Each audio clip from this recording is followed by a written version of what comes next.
Hello, everybody. It is great to be here again today. And my name is Gary Fowler. I'm a serial entrepreneur and investor. I've been involved in 17 startups and 2 unicorns. I was on the original management team of Click Software, which was sold to Salesforce for $1.35 billion, and also Eva.ai, an AI HR tech company. We believe that intellectual capacity around the world is evenly spread, but opportunities are not. I'm the CEO and president of GSD Get Shit Done Venture Studios, a premier AI and quantum venture studio located in the heart of Silicon Valley, Palo Alto. So thanks for joining me for the Founders Report on La Token VCTV. Today we have an incredible guest. I mean, he's got a wide background in gaming. The names that you know that are near and dear to your heart, Jim has probably been involved in them or knows somebody who has been involved in them right from the beginning. So Jim is with Quantum Tech Partners. He's an entrepreneur. He's an investor. He's a visionary. He's a consultant. And with that, I'd like to bring Jim on board. How you doing, Jim? I'm well, Gary. How are you? Great. So how in the world did you get in gaming? Great question. Yeah, by luck, actually. I spent about 10 years at IBM doing systems engineering, marketing, competitive analysis and that sort of thing. And I decided that something could be a little more fun. So I attended, I guess it was one of the trade shows in Vegas, and ran into a couple of partners, future partners there, and decided to get into gaming. We were very lucky to then connect with some really incredible developers like 3D Realms, Scott Miller there, id Software with John Carmack, and Epic Games with Tim Sweeney, who's now obviously famous with his Fortnite game and the engine that he builds. But we just happened to run into these guys at the right time, started to fund some of their games, and they took off. And it was a lot of fun. And it is a lot of fun. And when did you get started? What year was it? It was like 1990, 1991. Wow, right at the beginning. And so now, okay, so Jim, you have this really nice job at IBM. It was a good time with IBM, right? You had seen a lot of stuff with the PCs, Sparky Sparks, all this, the changes, incredible changes. What made you decide? I mean, having a very, interesting job there and steady for the most part. What made you decide to go out and do? What was the day that you said, "I'm going to do this. I want to move it into this more of an entrepreneurial world"? It was, well, scary part was it was the day that I got married. So you got married? Yeah, well, I basically left IBM on the day I got married, but my father-in-law was not too excited about that, nor my wife or anything else. But at my heart, I'm an entrepreneur, and I've been an entrepreneur since I was 14 years old, and I could see my progression through IBM, and I love IBM, working with IBM and all the people there and my customers and that sort of thing. But I wanted to be an entrepreneur, and I saw, I saw the video game industry exploding at that point in time, and all the work that I had done in university at the University of Toronto was based on video games because that's all I did all day, and so I had some good background in that, and decided, what the heck, let's go for it. And so where were you located with IBM? Toronto. Okay. And are you in Toronto today? No, I live in Scottsdale, Arizona. Oh, there you go. That's a place to be. I remember that's where I learned to go gliding. So I did there was a surf school out there. Actually, that was my glider. That's where I learned to glide. So I would come down. Actually, it would take 3 days off. Take a long weekend and come down and go sailplaning. I had such a beautiful place, by the way. Yeah, it's a beautiful place. I moved here 30 years ago just out of necessity for business, because all of my studios that I worked with, developers, were in Texas and the distributors at that time when we were doing box product games were in California. So I literally threw a dart at the map and said, okay, Scottsdale looks pretty good. Let's go. Yes, Scottsdale. I remember riding horses at the Point at Tapatio. I don't even know if that place still exists, but it was a fantastic. We go around the mountain there. It's beautiful. So how have things changed? I mean, so these games, it seemed like when they were coming out with games before, it was interesting, but now it's really an incredible business, especially with the metaverse. So, I mean, when you first got in, how did you get started with it? What was the first game you worked on, and how did you really get that to market? Yeah, the first games I think we worked on were, well, the first real game that we worked on that did pretty well was Aliens Ate My Babysitter by id Software.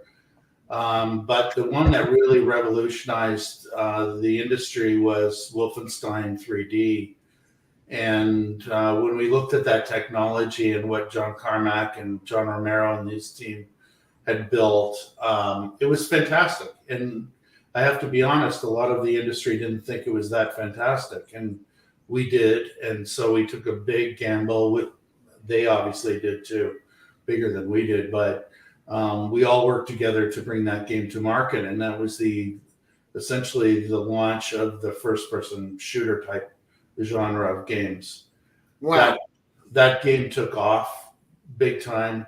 Then came Doom and Quake and Duke Nukem and Unreal and all of that. And that whole genre took off. And we did very well as a result of that. How did you feel, Jim? How did you feel when the first one took off? Did you go out and buy yourself a Ferrari? And some of my friends in Silicon Valley do that. But what did you do? Like, what was the thing that you said, wow, I finally made it. I'm going to treat myself. I'm going to treat my wife too.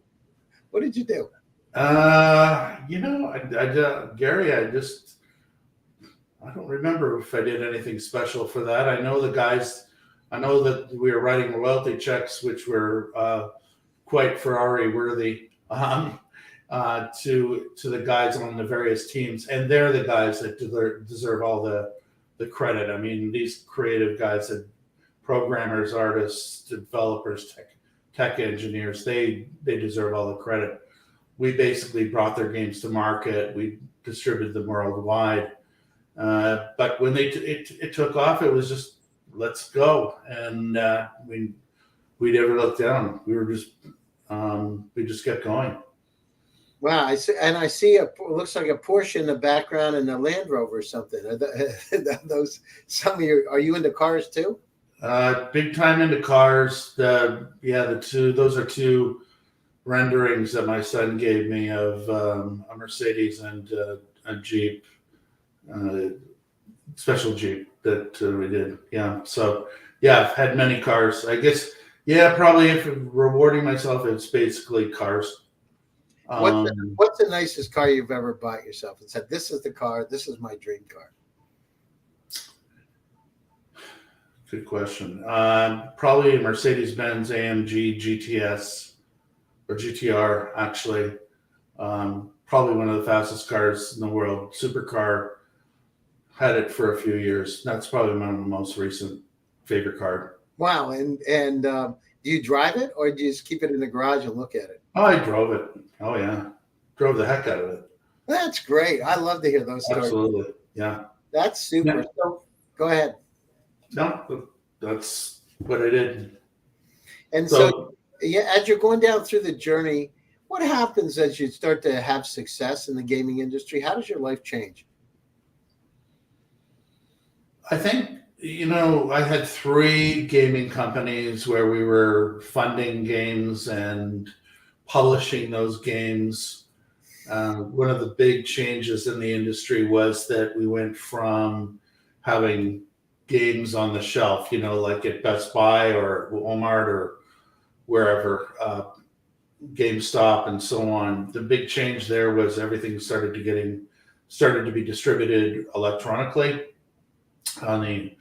obviously on the internet through Steam and many of the PlayStation and Xbox titles started getting electronically distributed, or digitally distributed is probably a better term. So that was a big change. After having 3 of my own companies, I thought, well, first of all, I'm a big fan of independent developers like id Software and 3D Realms and Epic and all the rest of them. There's lots of them out there worldwide. So about 12 years ago, wanted to get into mergers and acquisitions and financing. So the key was there to help independent developers either get funding for their games or sell to larger companies like Electronic Arts or Activision or Tencent or whoever they may be. So that over the last 12 years, I've spent most of my time on mergers and acquisitions and funding. And we decided that about 2.5 years ago with my partner, Alina Soltis in Seattle, to start our own firm, which is Quantum Tech Partners, which you mentioned. And that's what we're doing. And we've been very successful at it. And it gives us a lot of satisfaction seeing these founders of development studios succeed, have hit products, and go on and either continue to grow as independent studios or sell to larger companies. Interesting. Are you gonna ever retire? Are you gonna keep doing this? Is this your hobby? Is it your work, or is it you just enjoy it? I don't even know how old I am, but I can't see myself retiring. Mm-hmm. Yeah, I really can't. I love working with game development studios, and I certainly love doing M&A and investment with Alina. It's very rewarding, and I don't see retiring. No. What about the current events in the world? All the challenges, the conflicts, et cetera. Is it affecting? Because I know there are a lot of great developers in Russia, Ukraine, Belarus. Is there an impact because of this current situation, or not? That's a great question, Gary. Yeah, it's heart-wrenching to see what's going on. There are incredibly talented developers throughout Ukraine and Belarus and Russia and so on, and throughout Eastern Europe. Frankly, I've worked with studios in literally every country in Europe and Eastern Europe, and so on, in Middle East and so on. It's so the talent is great. The sad part is I don't want to see them, being hurt by this. But it seems like they're still working. I mean, they're very tough, very tough people, and they're working really hard right now, just to earn a living, and even under the toughest circumstances. So, it's quite disturbing, but it's amazing. What's amazing is I can't believe their strength. It's amazing. No, I agree. I lived in Russia and traveled to Ukraine and Belarus for 14 years, and started the first accelerator there. And I've seen incredible people. But it's just like today, I got calls from groups in Ukraine that are coming out, gaming studios, by the way, that want to move for all kinds of different reasons. And so and the talent's incredible. I mean, the next generation of games will come from there's Russia, Belarus, Ukraine, Eastern Europe, but that's where they're there now. It's amazing, the talent. So, yeah, I mean, we had 2 calls this morning with 2 teams there, and they're fine. They're working really hard, and we're trying to support them in any way we can. And I started working with Eastern European developers literally 20 years ago, I think, and a lot of people thought that I was out of my mind, but you couldn't ignore the talent and the quality of people and the honesty there. So it was just, continued that on from 2 decades ago, and it's really been great for them and us. No, that's fantastic. Yeah, no, I see the town. What's the future look like, Jim? Where are we going with this? I mean, the metaverse is out there. Where does gaming play in the metaverse? Or is gaming the metaverse? I think that everybody's trying to figure that out, Gary. Yeah, it's. I don't think the problem. The challenge. There's a ton of challenges out there. Melding blockchain gaming and the metaverse gaming and NFTs and how they all fit together in a world where people are having fun and they don't mind spending a little money. It's still up in the air. We'll be at the Game Developers Conference in San Francisco in a couple of weeks, and I'm hoping to get some answers to the question you asked. But there's a lot of money going into metaverse gaming. Yeah, and there's a lot of money going into that. But we have to, I think the key is to find some really good applications that are fun for you and I to play and everybody else, as opposed to making it really difficult to play and a challenge. Like in the early days of, you had VR headsets and all the rest of it. It was pretty tough to get people really committed to that because there weren't applications or games that Exactly. grabbed them. So Yeah. we got to do the same in the metaverse and blockchain gaming and that sort of thing to make it worthwhile for the average consumer to like it worldwide too, because the biggest gaming industry in the world is China. And they're very, very good at monetizing their products. But there is a difference between what an Eastern product looks like and a Western product looks like and what clicks and doesn't click with each culture. So there's still a lot to be done. I had some ultra high net worth friends from Germany, Austria, and Switzerland, and they have a metaverse company. And one thing I'm hearing, and I'm down at Palm Beach at the Polo Club here, and so a lot of the folks from the Valley are here, just incredible people. One thing I'm hearing is that in this metaverse, in gaming, tokenization, blockchain, we better start building some compassion and empathy. And I like the games. I like having the action, but the one thing they're saying is we've lost track of humanity, Jim. I just want to get your take on it. I mean, you've been around this for a long time, and I like the games too. I mean, I started playing Defender in the old days, right? So I had Atari games. But where are we like that? Where's humanity in this whole thing? I mean, I don't see a lot of goodness being rewarded, right? And how can we do that? Is it something we can do? Or is it something just forget about it's never going to happen?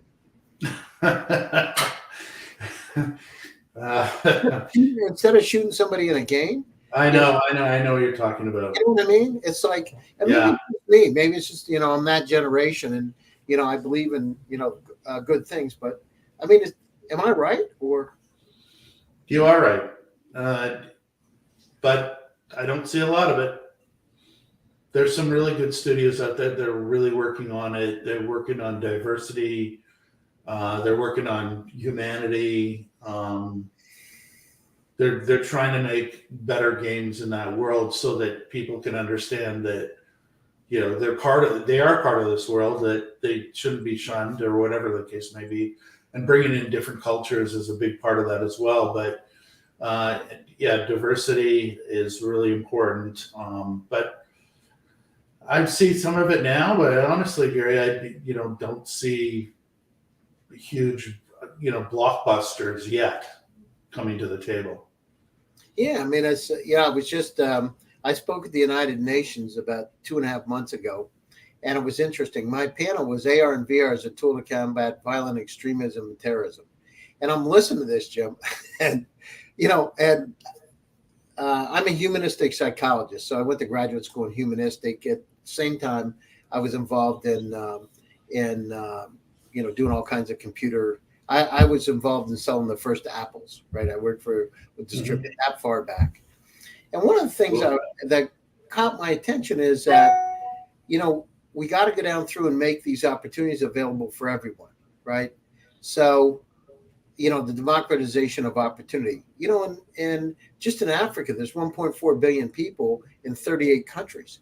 I mean, the population there under 30 is the largest population under 30 in the world.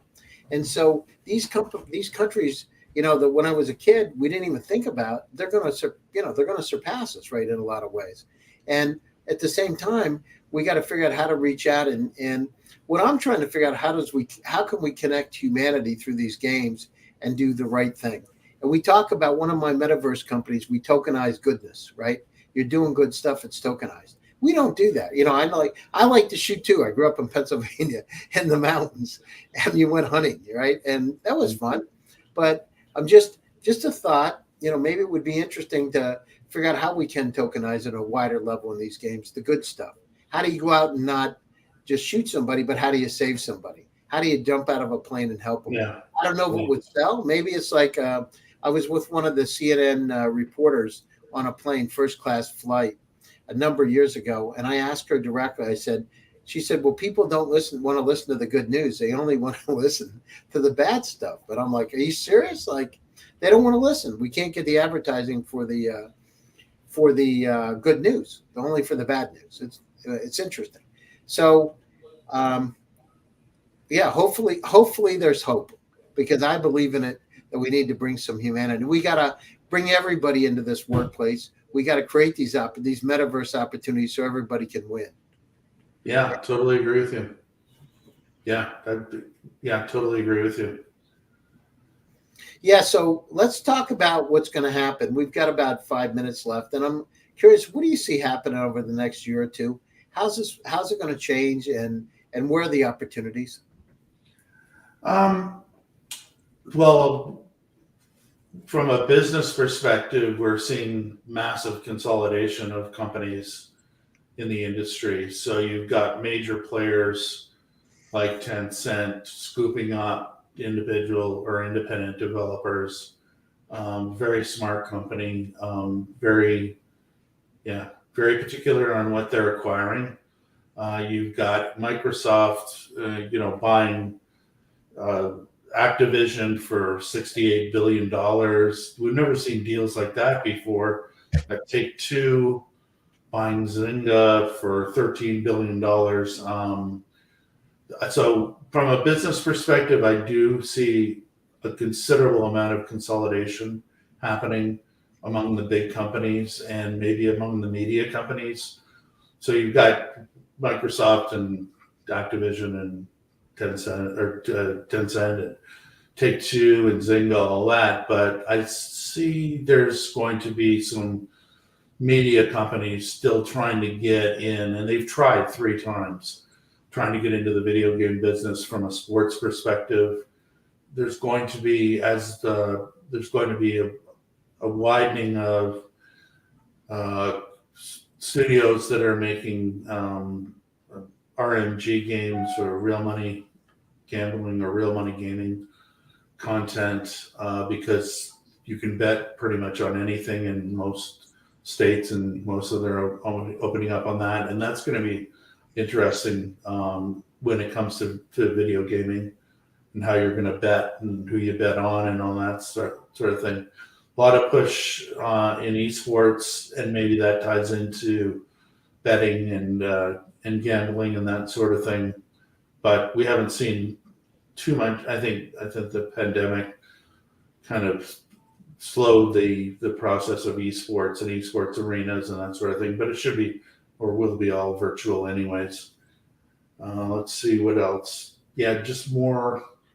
There's just the great thing about it. It's kind of like music, and I'm a music fanatic. But when you think everybody's done all the music that you ever loved, then there's another group or another song or another game that people actually go, oh, wow, that is so different, and I love it.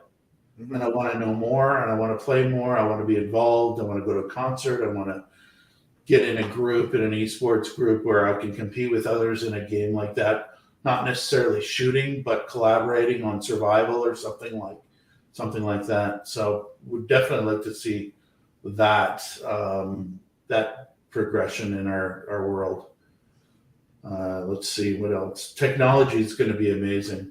I mean, I think probably one of the most amazing things with the gaming industry is we kind of get the short straw on what we develop in the gaming industry with our engines like the Unity engine or the Unreal engine, but we're developing stuff that is far beyond what the film industry or TV industry or anything like that has even contemplated, and it's just going beyond that. So that will contribute to the metaverse, obviously, and to other game experiences that you and I want too. Because I'm not a shooter fanatic either. I would like to see more humanitarian games and that sort of thing. But yeah, hopefully that comes about. Yeah, no, it's something we can do. It takes one person to change, right? To make the push. We got to do it. So, and how do people get a hold of you? If there's some companies out there want to communicate, what's the best way to get a hold of you? Yeah, probably through email is jim@quantumtechpartners.com. Jim@quantumtechpartners.com. That's probably the best way. I'm obviously on LinkedIn and other places. And if there's independent developers out there, we're going to be at the Game Developers Conference in a couple of weeks. It's the first live event in 2 years in the gaming industry, and usually it attracts 10 to 20,000 people. But it's a great event for independent developers. So if you're going to be there, then shoot me an email and we'll get together. Sounds great, Jim. Thanks for taking time out of your busy schedule. I really appreciate it. I enjoyed the conversation today. And I'd like to thank my audience for attending one more time of the Founders Report with Gary Fowler on La Token VCTV. Stay happy, stay safe, and stay healthy. Hasmek and the entire team, thank you for making it possible. We'll see you again soon. Bye-bye, everybody. Take care. Bye-bye.